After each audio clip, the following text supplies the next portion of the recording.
Hey guys, before I get started, quick announcement. Some of you had asked how you could bid on the bowl that I made and donated to my kids' school for a fundraiser, and I'm going to post a link down below in the description to the auction.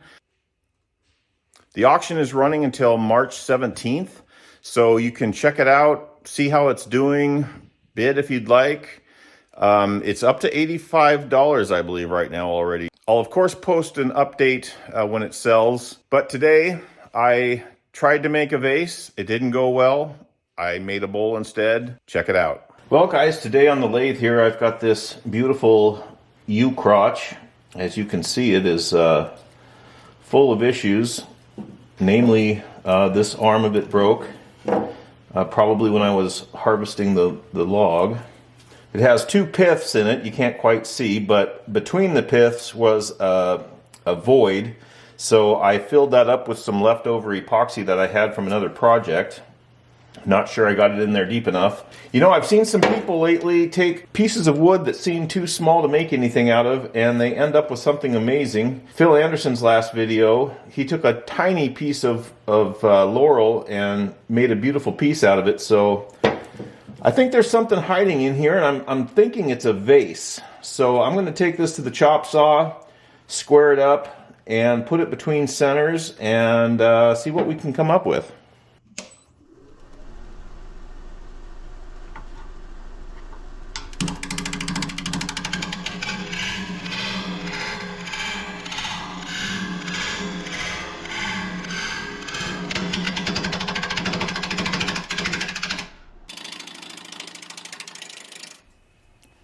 Now I had to turn this down quite a ways to get through the softwood and all the defects.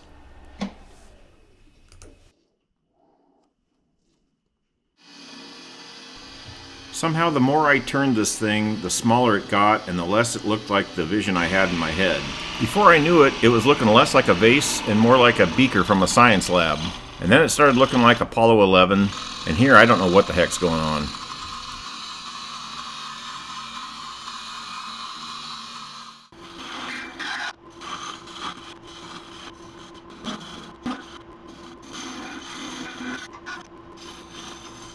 Now it's looking like the handle of a giant rubber stamp from the old-timey days.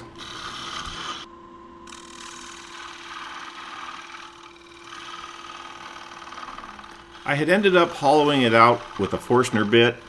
I'm not really sure where the heck I was going with this thing, but I felt like the end of it needed some detail. Cue the slow motion.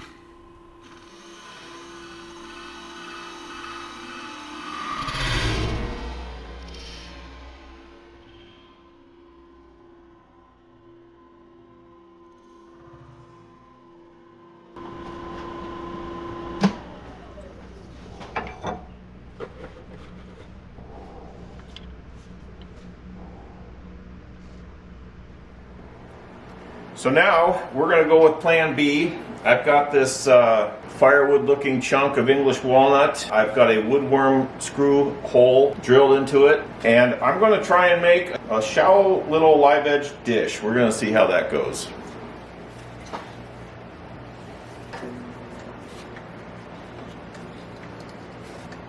Let's see if this goes better.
Off camera, I went ahead and did a little sanding on the bottom side. Figured it'd be a good time to deal with this crack before I finish sanded.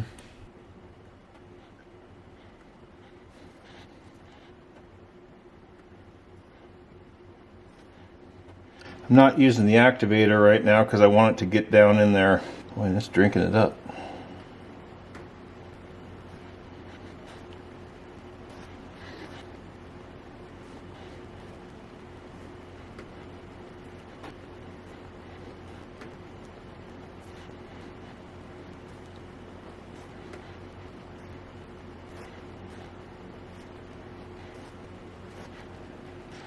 And I'm going to let that set up on its own for a little while and then top it off.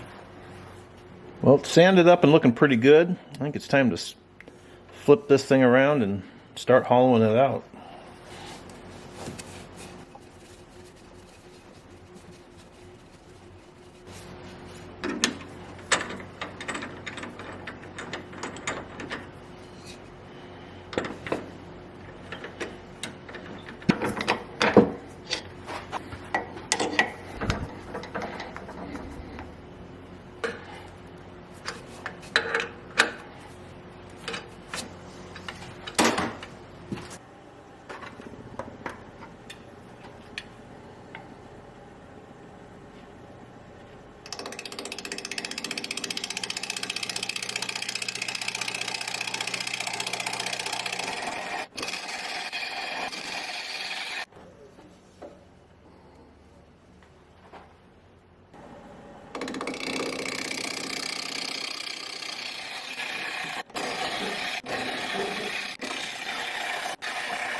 What looks like cobwebs that just suddenly formed is actually CA glue that was seeping out of the crack and spinning through the air and then drying, and it looks just like cobwebs all over the place.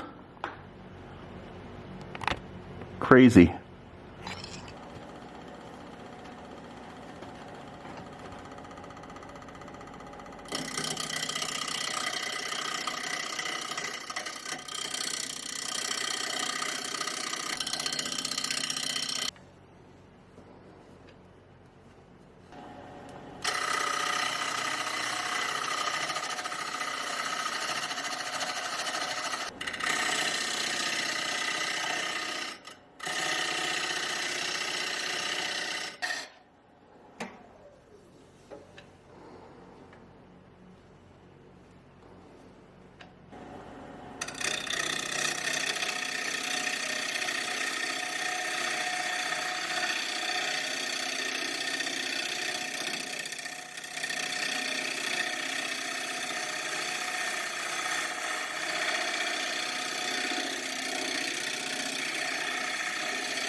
Well, I've been sanding for a bit, and I think she's looking pretty good. I'm gonna wipe off the dust with some denatured alcohol.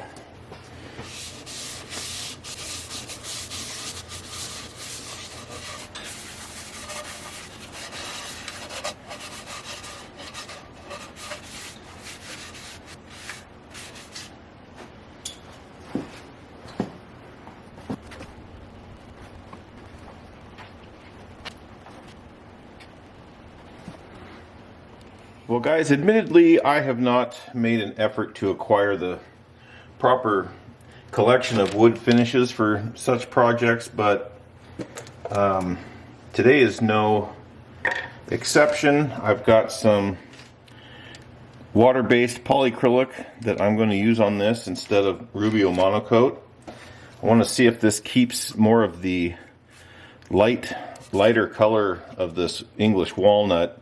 The Rubio darkens it up. It's definitely a beautiful finish, but I just want to try something different here. I'm sure I'm going to hear about this in the comments. That being said, what is your favorite finish for such a project?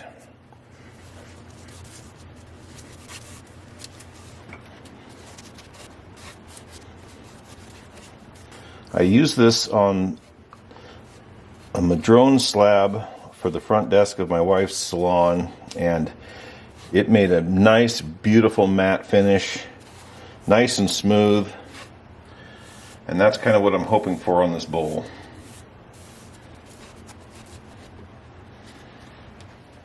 While I was waiting for the finish to dry, I built this mount for my sharpening system. I had this sitting on a table, and it wasn't working. I wanted it to be open all the way around so that I have plenty of room to swing the tools around to sharpen.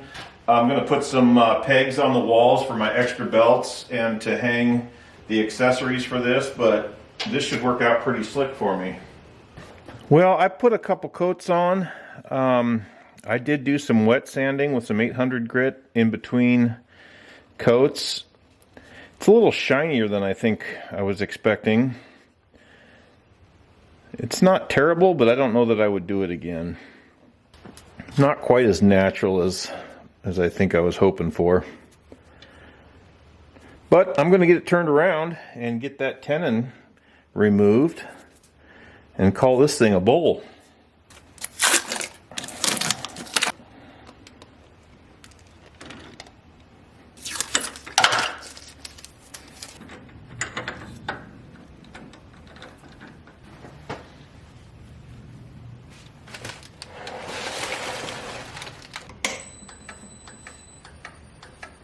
It looks like it's not perfectly centered, but I think it will work.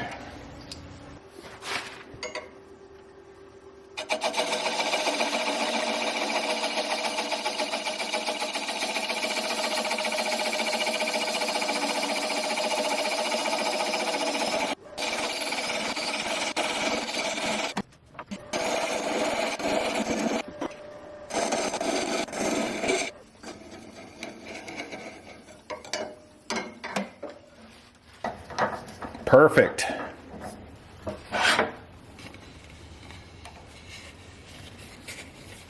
Well, guys, that's going to do it for this one. I bought a 10-gallon pressure pot for resin casting that I've got a few projects in mind for. Next week, I am finally going to fix this bowl. I'm going to be using my Creality Falcon 2 laser to cut, I don't want to say bow ties. They're not bow ties per se, but they are a bow tie concept. So I'm finally going to get this thing back together and show you how that goes.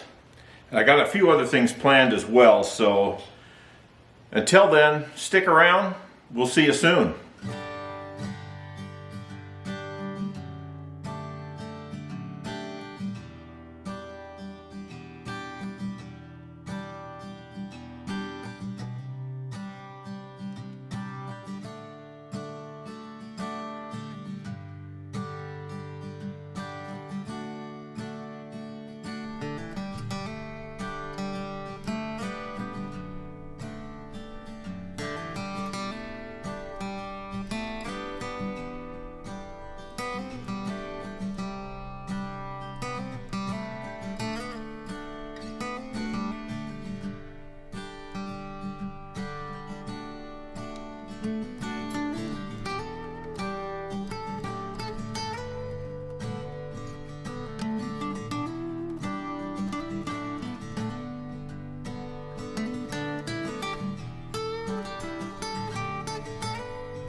Get that snowflake.